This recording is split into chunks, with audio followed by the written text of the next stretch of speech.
Glorious view from the window. It's a nice sunny morning. All the cars are getting prepped and ready to go. Driving, that's right, to another Russian city today, driving to Smolensk today. Looks very warm, so let's hope it's not too long a drive for us. A fantastic first 2 weeks, and then suddenly everything's gone wrong. What's happened? The gearbox backed up, so we had to find a new gearbox in Russia. Where did you find it? Well, some Russians went onto Russian eBay for us. They found a similar gearbox, bought it back, made one good gearbox out of the two, but the input shaft was wrong, which meant that we then had to change the clutch on the Studebaker to a new one. So we did all that, got it sorted out. Whilst they were doing that, they overhauled the water pump for us, which meant the machining a new shaft, which was machining, keyways, locked in, complicated job, all done, everything done in 40 hours. We set off, great.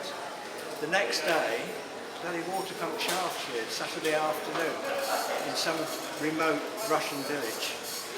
The car was immobile again, so we sorted out. Anyway, to cut a long story short, we found somebody that machined us a new shaft with a new keyway, and we rebuilt the water pump. Fantastic, we got off on that, that was brilliant. So we thought, when we finally got to the hotel, we thought, well, the problems were over there, and all this gone.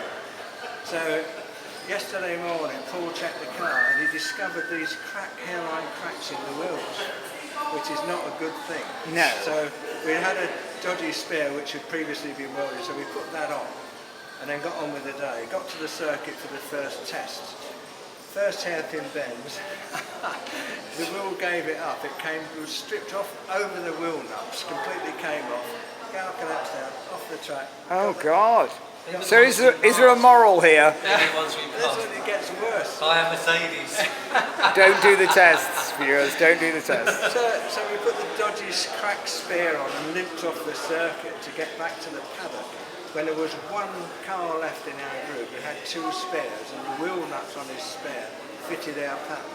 So he kindly lent us a spare wheel, so we got three of our own wheels and one stranger's wheel on our car. So then we set off trying to find some new wheels. We went everywhere yesterday.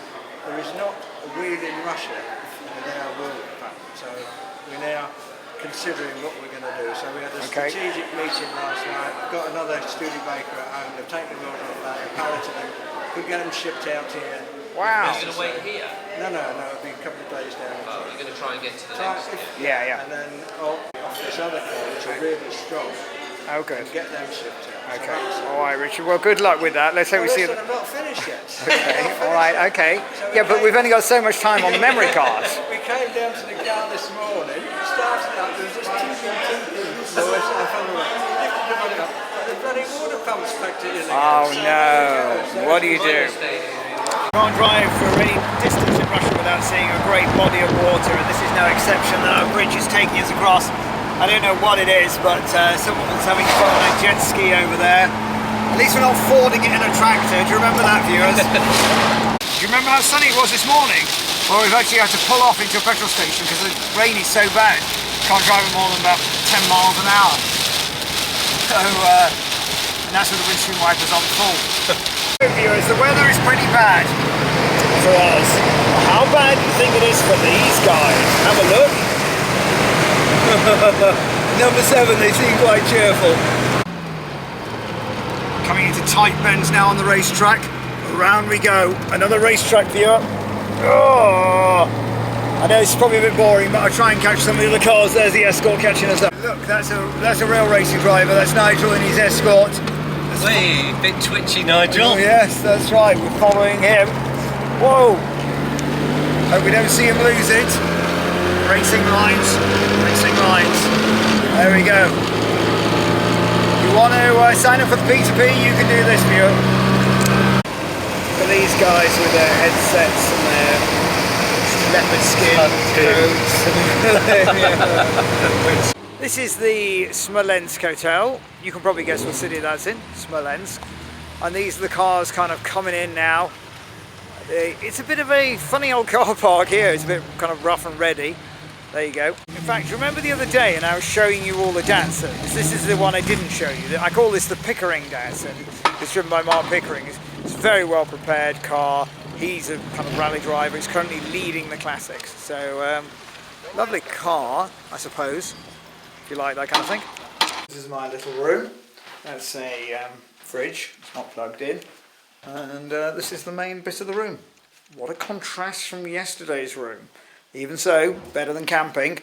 And then a good view out on all the cars.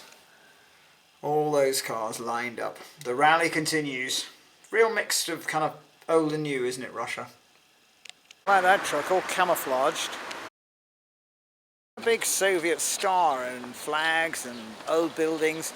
We're just walking around Smolensk now and out with the normal people, leaving the bubble of the rally and trying to find a restaurant. We nipped out to a restaurant and we've ended up with a buffet. Look at all this for you. Guess how much that cost? Shout it out in sterling. £4.25, a starter, a main course, a dessert, a drink. Can't go wrong with that. Are you pleased with the food? Yeah, very good. Great. Very good. Road viewer, look at that fantastic church there. Imagine that in communist Russia. Wow. The check-in, and it's actually about 9:10 now. These are the keys of the cars that never made it to the hotel. They're right at your back. Hey! We're in a new country today. Hooray! We're in Belarus. Goodbye, Mother Russia. Hello, Belarus. It doesn't look very different. Just going to go and change up some money. We're all kind of waiting to be let go in the petrol station, and I'm just going to show you some cars now. So the first car, type, I'm going to do this by car type. Might be a bit boring for people who are not into cars, but if you're not into cars, you shouldn't be watching the video. Is the SL. It's a very well prepared SL, the red one, lady in red. It's a lovely car, Altea services. I like this car a lot. So then the other car, another Mercedes SL, that's a Pagoda, driven by the Sleeps. Hashtag always asleep at the wheel. Nice little car. Let's ask what you do. I'm videoing the rally and I'm videoing all the SLs. What do you think of your SL? What's the best SL? What? It's the best one. The best one. There you are. You heard it live there. I think this is the car that had problems. It took ages joining us. The Mercedes SLC. Not quite an SL. It's a little bit longer than the SL. I like this car. 450. Nice car.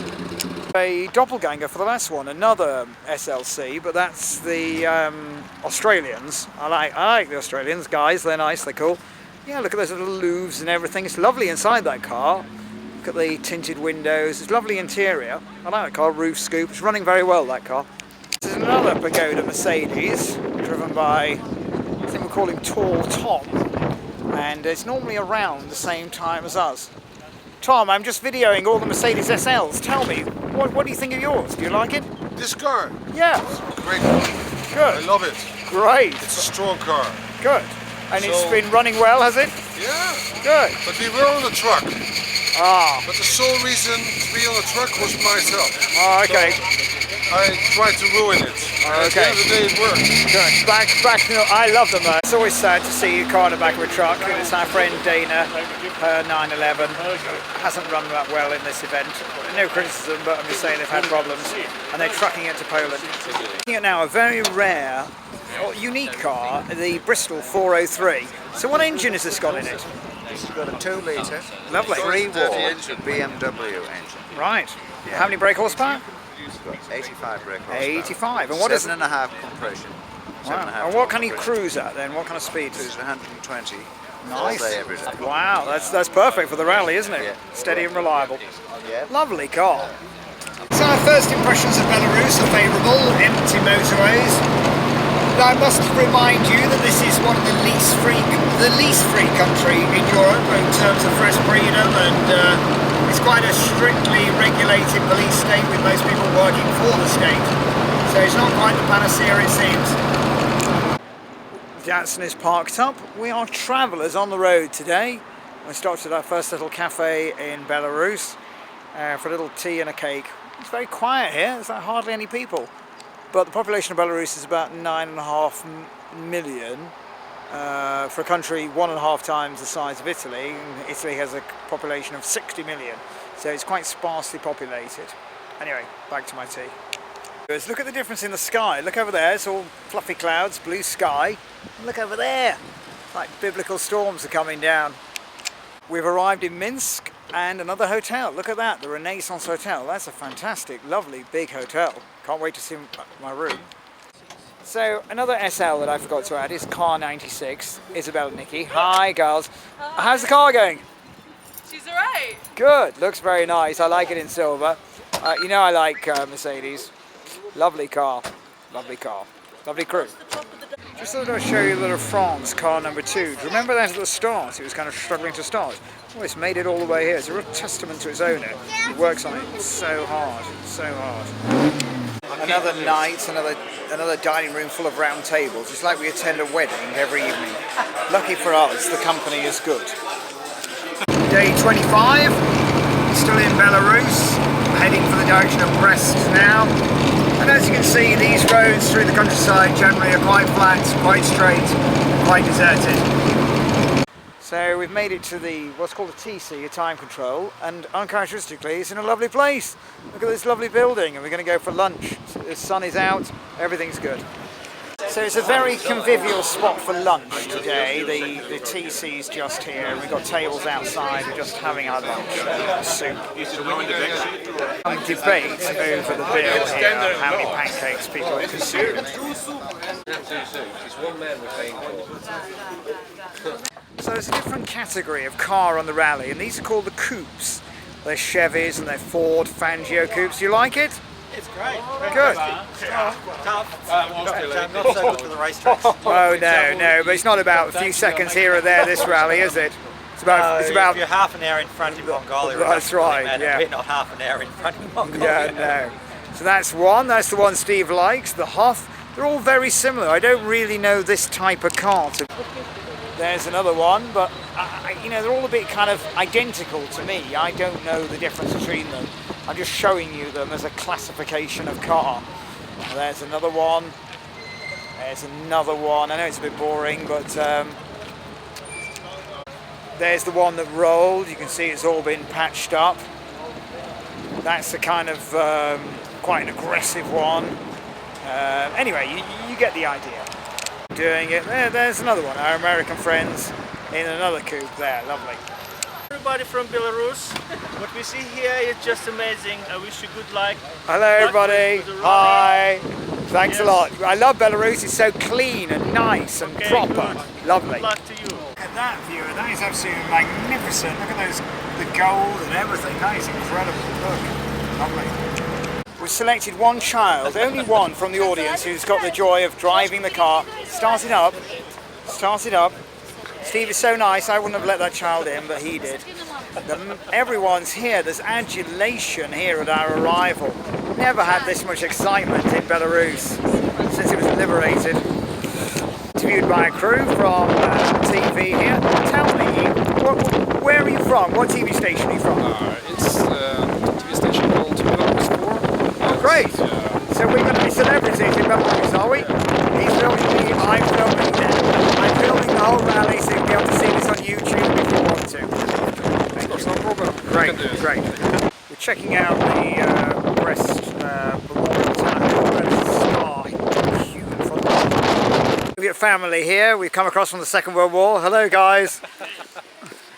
It inspires me to have a go. So here, they're actually equipping girls for the Russian army. I want to serve with this girl. Yes, we can be majors together. Good.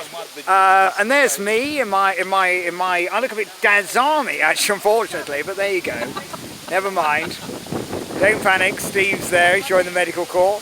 Do you want to, there we are. Just photograph. Do I need to press anything? No, that's it. It's recording. Oh, So it we is. joined the Russian military. We're ready to fight for this country. That's it. Tell me if it's still on. Here are the tanks that liberated Belarus in the Second World War. We never would have won it without the Soviets. The site is actually colossal. The representation of the tower there, the figure, it's absolutely huge here. Unbelievable. Our celebrity status is actually very hard to get out. It's very hard to get out, and that girl with the red hat is now leading us through the crowds like Moses parting the Red Sea. There they move out of the way of the children. There we are, let's hear it. Thank you. That's the corridor in our hotel. When we pulled up outside it, Steve said that hotel's been condemned. Well, perhaps it should be. We alternate between luxury, the Hyatt, the Edwardian Radisson, and old-style Soviet-era hotels. But I'm not going to complain about it.